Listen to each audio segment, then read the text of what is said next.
Hi Ram. మనం చాలా రకాల హెచ్ఆర్ టాపిక్స్ మాట్లాడుకుంటున్నాం కదా. మనం మొత్తం ఎంప్లాయీ లైఫ్ సైకిల్ గురించి మాట్లాడుకుంటాం కాబట్టి చాలా సీరియస్గా ఎక్కువ మంది కన్సిడర్ చేసే విషయం ఏంటంటే మనం వేసిన ప్రతి జాబ్ పోస్టింగ్లోనూ కూడా ఇమీడియట్ జాయినర్స్ అని చూస్తుంటాం. ఇమీడియట్ జాయినర్స్ కావాలి అని అంటే వీళ్ళేమో ఇంటర్వ్యూకి వచ్చిన తర్వాత వీళ్ళు ఏం చేస్తారంటే నాకు నోటీస్ పీరియడ్ ఉంది అని అంటారు. ఈ నోటీస్ పీరియడ్ అనేటప్పటికి చాలా రకాల కన్ఫ్యూజన్స్ ఉన్నాయి అని అనిపిస్తుంది. ఎందుకంటే కొంతమంది నెగోషియబుల్ అంటారు, కొంతమంది నాన్ నెగోషియబుల్ అంటారు, కొంతమందికి 3 నెలల నోటీస్ పీరియడ్ అంటారు, కొంతమందికి 1 నెలే ఉందంటారు. అసలు ఈ నోటీస్ పీరియడ్ ఉండాలా వద్దా, ఉంటే ఎందుకు ఉండాలి, అయితే ఎవరికి అంటే ఏ రకమైన పొజిషన్స్లో ఉన్న వాళ్ళకి ఎలాంటి నోటీస్ పీరియడ్ ఉండడం అవసరం, అసలు కంపెనీకి నోటీస్ పీరియడ్ ఎలా డీల్ చేయాలి అనేవన్నీ ఒకసారి మాట్లాడుకుందాం మనం, ప్లీజ్. Very good. అసలు ఈ నోటీస్ పీరియడ్ అనే టాపికే చాలా వండర్ఫుల్ టాపిక్. ఎందుకు వండర్ఫుల్ అంటే ఇది చాలా ఈజీగా కనిపించేది కానీ చాలా కష్టమైంది. ప్రతి కంపెనీలోనూ ఈజీగా కనిపించడం అంటే చూడటానికి ఈజీగా కనిపిస్తుంది, నోటీస్ పీరియడే కదా ఏముంది, ఎంతో కొంత ఎంతైతే ఏముంది అన్న టైప్లో ఉంటుంది. కానీ దాని ఇంప్లిమెంటేషన్ వచ్చేటప్పటికి అసలు బాధలు అనేవి తెలుస్తాయి మనకి. నోటీస్ పీరియడ్ అనేటప్పటికి ఏంటంటే నోటీస్ పీరియడ్ యొక్క అసలు పర్పస్, ఇంటెంట్ ఏంటి అనేది మనం ఫస్ట్ అర్థం చేసుకోవడానికి ట్రై చేయాలి.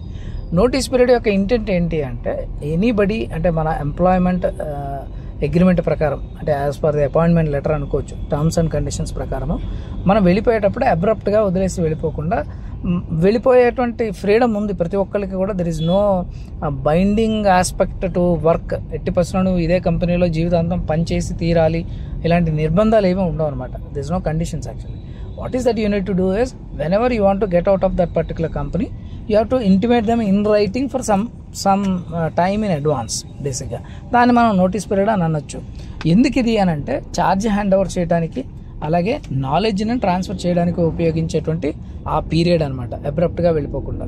అప్పుడు ఏమవుతుందంటే నెక్స్ట్ వచ్చి వర్క్ చేసే వాళ్ళందరికీ కూడా ఇది ఒక మంచి ఈ పీరియడ్ అనేది ఉపయోగపడుతుంది. ఈ లోపల హెచ్ఆర్ వాళ్ళు సూటబుల్ క్యాండిడేట్ని ఐడెంటిఫై చేయడానికి కూడా మనకి మంచి అవకాశం దొరుకుతుంది. సో అందుకని నోటీస్ పీరియడ్ అనేది అసలు ఎగ్జిస్టెన్స్లోకి వచ్చింది, దాని ఇంటెంట్ అది. ఇకపోతే కొంతమంది కంపెనీస్ ఏంటంటే వెళ్ళిపోతున్నాడు కదా ఉండి మొత్తం అంతా చేసి వెళ్ళి తీరాలి ఎట్టి పరిస్థితుల్లోనూ అనేటువంటి ఒక రకమైన ఈగోయిస్టిక్ ఇది చూపిస్తారు. మన దగ్గర నుంచి వదిలి వెళ్ళిపోవడం ఏంటి, మనం బాగానే చూసుకుంటున్నాం కదా, why the people have to leave us అనేటువంటి ఒక ఇది ఉంటుందన్నమాట. స్ట్రాంగెస్ట్ నెగిటివ్ ఆస్పెక్ట్ అనేది స్టార్ట్ అయిపోతుంది. అప్పటి వరకు టర్మ్స్ అన్నీ బాగానే ఉంటాయి, సడన్గా అతని మీద మనం చేసేటువంటి ట్రీట్మెంట్ ఇట్లాంటివన్నీ కూడా మారిపోతుంటాయి. This is individually it is a attitude issue తప్ప ప్లెయిన్గా మనం టర్మ్స్ అండ్ కండిషన్స్ మోడల్లో ఆలోచిస్తే it is a very good అంటే ఏమంటారంటే దాన్ని చాలా ప్రొఫెషనలిస్టిక్గా తీసుకోవచ్చు.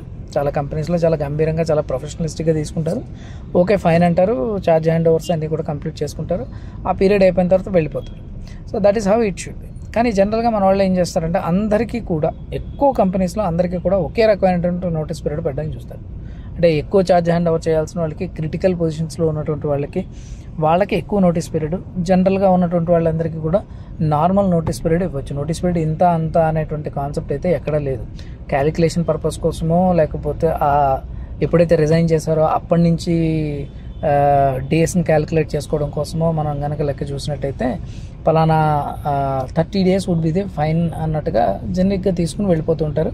కొంతమంది 3 months పెడతారు, 2 months పెడతారు. దానికి ఇంత అంటూ ప్రత్యేకించి ఏమీ నిబంధన లేదు. There is no thumb rule actually.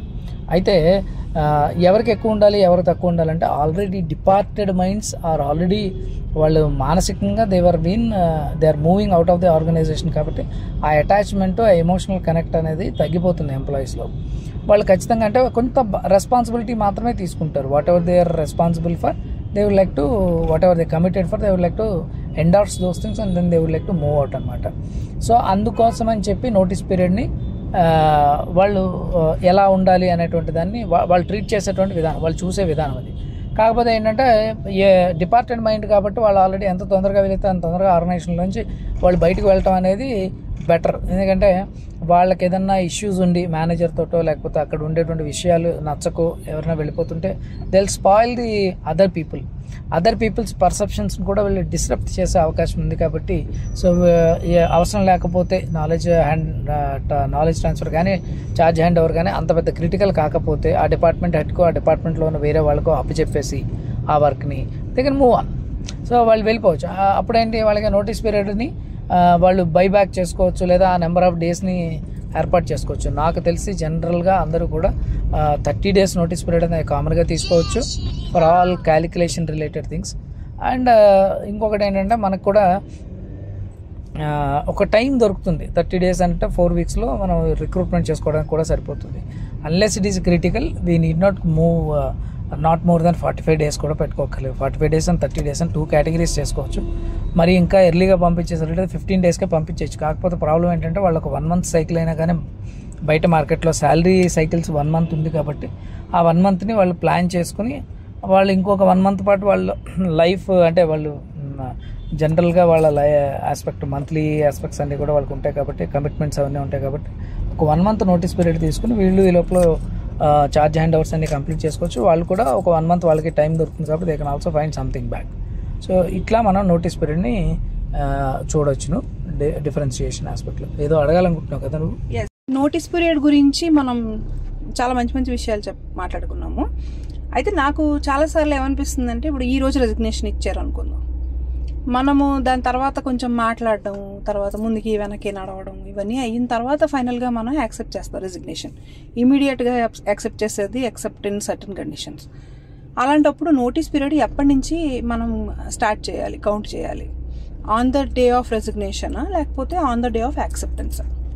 మనం ఇక్కడ రిఫరెన్స్గా అపాయింట్మెంట్ గురించి కనుక మనం తీసుకున్నట్టయితే అపాయింట్మెంట్ లెటర్ టర్మ్స్ అండ్ కండిషన్స్లో ఏంటంటే ఇన్ఫార్మింగ్ ఇన్ రైటింగ్ అని ఉంటుందన్నమాట. So you have to inform with in 1 month in advance in writing అని అంటారు. కాబట్టి నువ్వు ఇన్ఫార్మ్ చేసిన డేటే రెసిగ్నేషన్ డేట్నే మనము కౌంట్ చేసుకోవడం స్టార్ట్ చేస్తాం. నువ్వు యాక్సెప్టెన్స్ చేయడానికి నువ్వు 6 రోజులు తీసుకోవచ్చు, 10 రోజులు తీసుకోవచ్చు. హైరార్కీలో పైకి కిందకి అటు ఇటు కూడా ఈ ఇన్ఫర్మేషన్ అటు ఇటు వెళ్తూ రిటైన్ చేయడానికి కూడా ట్రై చేయొచ్చు. ఇంకా ఫైనల్గా యాక్సెప్ట్ చేయొచ్చు. It may take 1 week or 10 days or whatever it is. But the date to be counted as the date of resignation. అక్కడి నుంచి తీసుకుని నోటీస్ పీరియడ్ ఎంత ఉందో అంతవరకు తీసుకుంటాం. ఎందుకంటే ఈ రెండింటిని 2 పార్టీల కింద చూస్తాం కదా, employer and employee. So employee has given in writing and informed the other party in writing. So that is where the date to be calculated. ఓవరాల్గా చెప్తే కాదు, వాట్సాప్లో చెప్తే కాదు, జనరల్గా ఈమెయిల్లో మనం రిటర్న్ కమ్యూనికేషన్ అంటున్నాం కాబట్టి that is how we take. ఎందుకంటే ఓవరాల్గా అంటే వాట్సాప్ అనేది ఓన్లీ చాటింగ్ యాపే కాబట్టి ఇదేదో చాటింగ్ అనేటప్పటికి ఏంటంటే కొంత క్యాజువాలిటీ వస్తుంది కాబట్టి జనరల్గా ఇన్ రైటింగ్ అనేటప్పటికి email is the best one. And when ever the employee informs is resigning on the date will be calculated. అయితే మరి శాలరీ హోల్డ్ చేస్తాం కదా సాధారణంగా రిజైన్ చేసినప్పుడు, అదే నోటీస్ పీరియడ్ స్టార్ట్ అయినప్పుడు వీళ్ళ రెసిగ్నేషన్ మనం యాక్సెప్ట్ చేయకుండా రిజెక్ట్ చేస్తాం, అంటే he's back to his regular duties. అప్పుడు ఎలాగ మరి ఆ సిచ్యుయేషన్ ఎలాగ హ్యాండిల్ చేస్తాం మనము? జనరల్గా రెసిగ్నేషన్ రివోక్ అయిపోయి అంటే ఆఫ్టర్ నెగోసియేషన్స్ అన్నీ అయిపోయిన తర్వాత క్యాండిడేట్ మనం రిటైన్ చేస్తే ఈజ్ నార్మల్ ఎంప్లాయీలాగే కౌంట్ చేసేస్తాం. అసలు ఈ transaction opening of the notice period అంటే resignation and the starting of the notice period or retaining him agreed between the mutual kind of things and that's separate transaction అయిపోతుంది. అది వీడి regular salary మామూలుగా continue అయిపోతుంది, as it ఈస్గా ఉంటుంది. ఇంకా notice period దాంట్లో శాలరీ ఆపడం ఇట్లాంటి కాన్సెప్ట్సే రావు అసలు బేసిక్గా. Okay right. అంటే నా డౌట్ ఎక్కడొచ్చిందంటే ఈ రోజు రిజైన్ చేసి 4-5 రోజుల తర్వాత 15 రోజుల తర్వాత యాక్సెప్ట్ చేస్తే ఆ ఏ రెసిగ్నేషన్ డేట్ ఉందో ఆ రోజు నుంచి నోటీస్ పీరియడ్ క్యాలిక్యులేట్ చేస్తే పేరోల్ డిపార్ట్మెంట్ వాళ్ళకి మనం చెప్తాం కదా హోల్డ్ చేయండి శాలరీ అని. సో అక్కడ మనం మళ్ళీ వాళ్ళకి ఇమీడియట్గా ఇంటిమేట్ చేయాలా వీళ్ళని వెనక్కి తీసుకున్నాం కాబట్టి?